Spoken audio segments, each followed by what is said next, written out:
ladies, whether you've been skiing for 1 year or 10, if your turns don't look like this, it may not be your fault. Meet Jeannie Thoren.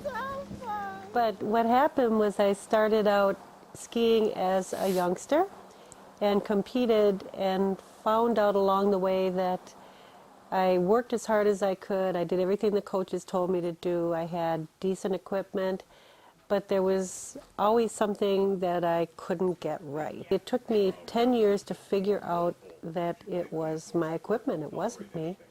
And it has to do with a woman being built the way that she is and a man being built the way that he is. So that I always skied a little bit too much like this, a little bit too much knock-kneed and my feet falling in.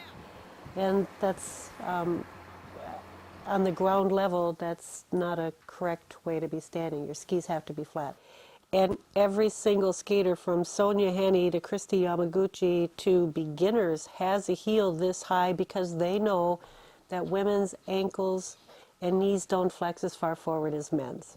So when I was in my skiing mode, the sport that I love the most, and everybody kept saying, get forward, bend your ankles, bend your knees, get forward, get forward, get forward.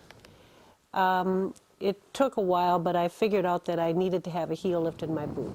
I figured out that I was too far back on the ski. If you are too far back on the ski, where your bindings are, if the front of your skis go like this, if they wander, if they click, if they cross over, it's simple physics.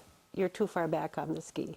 If you can't get your weight far enough forward on the skis, what's wrong with just picking it up and moving it forward? So once I moved to Duluth here and we were working at Spirit Bound for a few years, we were able on a daily basis to be able to track the success rate with these women. And that's how it actually started. And then they got wind of it down in Minneapolis, and I ended up working with some shops down there at some ski areas, and I couldn't take the equipment from Duluth, so that's, at that point, I approached the manufacturers to help out with the program. So now, this program has grown from here in Duluth to the Minneapolis market, and then now coast to coast. Not all teenagers are bored after school. High-speed high school racing coming up in future snow shows. Stick around, we'll be right back.